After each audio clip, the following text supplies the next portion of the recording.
Welcome to the MarTech.org podcast. If you like what you hear on this episode, join us online September 24th to 25th for free at the MarTech Conference. Register today at martech.org/conference. Welcome to the MarTech.org podcast. I'm Mike Pastore, Editorial Director at MarTech. Today, we're going to spend a few minutes talking about customer experience with Holden Bale, Global Head of Experience and Commerce at Merkle, which is an experience consultancy that's part of Dentsu. Hi, Holden. Thanks for joining us. Hey, Mike. Thanks for having me. All right. So customer experience is becoming critically important to consumers. Nearly 2/3 say they put more value on the experience than the price when they're out shopping. So Holden, my first question to you is, it's such a broad area. At a high level, what's setting apart the organizations that offer the best customer experience? Yeah. So, and just to every single year, we do research with digital leaders globally. And so it's interesting because we can kind of see the year-over-year time series trends and sort of what pops up and what doesn't. And then we also look at it through the consumer angle. And honestly, a lot of it has to do with brilliant basics. We classify 19% of the companies we surveyed, 90% of functionally all the companies in the world is what we would call CX leaders based on various attributes that we've developed over the years. The rest fall into other categories. The CX leaders say that they have and can show and demonstrate that they have an end-to-end customer experience strategy, something that's not about a specific channel or a specific touch point. It is a holistic view on the experience they want to deliver, the principles for it, pillars for it, and what that means across their organization.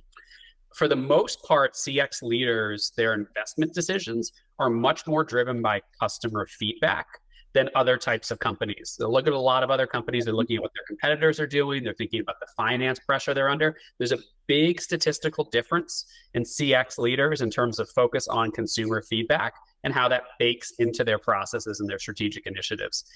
Leading CX orgs generally score better, not on the quality of their technology or the modernity of their technology, but how well integrated their technology is, whether it's old, new, whatever, and different. What's interesting, though, I will call this out, it's an important point. Almost everybody scores poorly.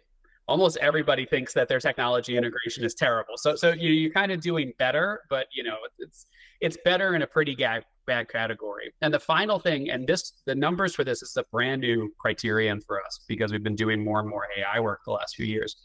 The gulf between CX leaders and every other type of company in terms of AI enablement is insane.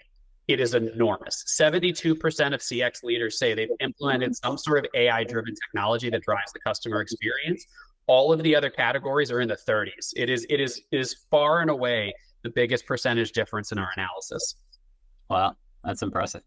So we know that these CX leaders, they're using technology, like you just said, to power experiences, and the ones who are doing best are better at that. But they're also playing by a different cultural playbook. Can you talk a little bit about that and whether culture or technology needs to come first if you're going to rethink your CX? I think it's a little bit of a chicken and the egg. I think there's, we talk a lot inside of Merkle about digital transformation change fatigue and how many companies and clients, maybe even you, Mike, I don't know, the MarTech podcast is like, so you feel like you've been investing in technology, you feel like you've gone through a bunch of different changes. COVID drove a lot of people are tired.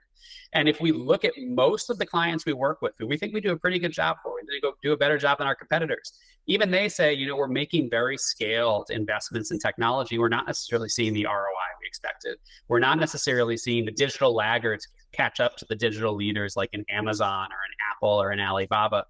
I do think it's a little bit of a chicken and the egg, though. We tend to look at it through the lens of experience-led business transformation is an alignment vehicle.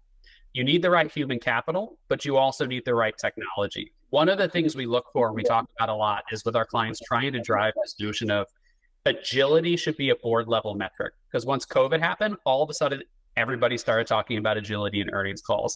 CEOs and investment analysts and CFOs, all of a sudden, everybody cared about the word agility. And for us, probably the leading indicator of successful transformation is, are you improving your agility? Because you can hold all other things constant. So 60% of folks in our survey said their marketing technologies are not well integrated. Even for leaders, it was only 54% felt positively.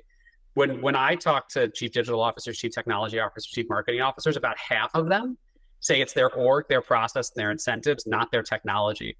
That's their biggest barrier to change, the customer sort of led change. And then looking at our data, 1/3 of all respondents said that CX involves too much complexity and departmental overlap for them to have a cohesive experience strategy. So sort of Conway's law, they're so focused on their org design that they can't have connected experiences. They can't organize their experience around the consumer. So I think it's a little bit of both. And the most successful transformations I've seen, large-scale technology change, are used as the excuse to drive the cultural change, to drive the business change and bring that org into the future. Yeah. Who owns CX is always kind of a big mystery. And you sort of alluded to it there. You said, I talked to CDOs, I talked to CMOs, I talked to CTOs. Depending on how your organization is organized, who's in charge of CX? It's a through line. It's a through line, and you align a business to your product, your sales, your service. The customer is the channel, right. Like the customer is the touch point at the end of the day. Everything else is a tactic and a tool to reach the customer, whether you have a website, whether you do CRM, you're in B2B, you do ABX, you do big brand advertising. It's all to reach the customer. And so it is not surprising that the companies that we see in the market, who we tend to all look at and say, wow, they're doing really well, their organizational design reflects a bit more customer centricity. When you're talking to customers and you've got the experiences built on these technology platforms, you generate a lot of data. What are the specific data points that the CX leaders pay more attention to than other companies? This is going to sound ridiculous, so please don't hold it against me. They pay attention to the data that they create from actually implementing their CX initiatives. So test and learn. We've been talking about test and learn for how long? 2 decades, maybe? Long time. Just test. We never really learned, right? We never really learned what did we do through that conversion rate optimization program. We implemented these 2 different search solutions, which one drove better on-site conversion for a retailer. So 42% of CX leaders, their primary learning is from previous CX investments, but only 42%. Even they are not necessarily testing and learning from their own optimization program. So one thing to really focus on, I believe CX leaders look at and build a body, a corpus of knowledge over time. And as they're testing and rolling out new things, it actually refines their business strategies. Another metric, retention and customer lifetime value. It's not surprising. CX leaders, and it is a very substantial difference, are much, much, much more likely statistically to prioritize retention and customer lifetime value as C-suite metrics. As a proxy, they're much more likely to focus on profitability than they are on pure acquisition, proportionally. They still tend to focus a lot on acquisition, but compared to other categories. There's 2 other things that I'll say on this question. One, CX leaders are the only group at all, it was 0% for everybody else, who actually ranked internal collaboration as a benefit of customer-led strategy. So sort of that unifying the org and service of journeys, connecting media and CRM, your website, your app, your marketing, connecting all of that, your sales organization, they actually see that as a benefit, as an internal org benefit. The second thing, they're the only group that when you say, what's the rationale for CX? It's not about revenue generation or this, that, the other. They have that on the list. They're the only group that say, hey, it's just expected. Our consumers just expect this. The other leaders don't, the other groups don't think that way. They don't score in that way. All right. You alluded to this earlier, but I thought one of the most interesting findings was the difference between companies that focus on their competition compared to companies that focus on their customers. I think every company I've worked with has been kind of obsessed with the competition, but maybe it's the customers where your obsession needs to be. If you can go into a little bit detail on that. Yeah, and this is, I think that this was my favorite piece of data, if I'm honest with you. I don't know if I'm biased, because I've been a consultant for a long time, and you always sort of say to people, oh, customer-led business transformation, the experience economy, those kinds of things. I've never actually seen the data to back it up until we got it this year. So the data point was, what percentage of respondents say that they should make their investment decisions based on customer feedback versus all other types of categories, including competitors? The only category that was above 50% were CX leaders. 58% of CX leaders say their investment decisions truly factor in customer, could be voice of the customer, could be sentiment, could be direct service, we quant qual, whatever the case might be, that customer feedback is a driving mechanism in their prioritization as a business. Everybody else,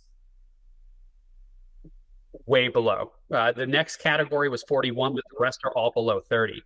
And then it flips on its head, where it's the laggards in terms of CX who say their investment decisions are based upon their competitors, sort of like keeping up with the Joneses. What are people doing in my direct category? And I think it's not surprising, because it might seem a little bit cliched, but if you think a lot of the sort of major digital business transformations we've seen, people use examples like Uber, they use examples like Wealthfront, they use examples like Carvana.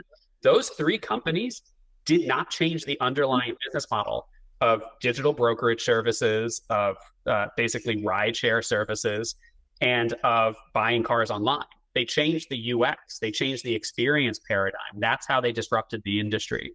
So it's just a really interesting point of data that it's only CX leaders who are scoring high in that metric.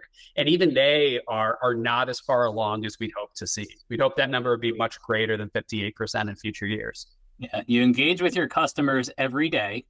You almost never engage with your competition. So no, and again, if your focus is your competition, you just have a lovely race to the middle. You just have a lovely race to mediocrity, and you as sort of an industry are just waiting for people to disrupt you. You know, we talk so much about customer centricity, but to me, that is the number one metric for whether you embody it. Are you making capital expenditure and strategic priority decisions based off of feedback or not? And if you're not, I'm sorry, you can't really say you're listening to your customer. Yeah. All right. Holden Bale from Merkle, thanks so much for talking CX with us. Thanks, Mike.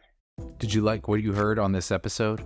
Don't forget to join us online September 24th through 25th for free at the MarTech conference.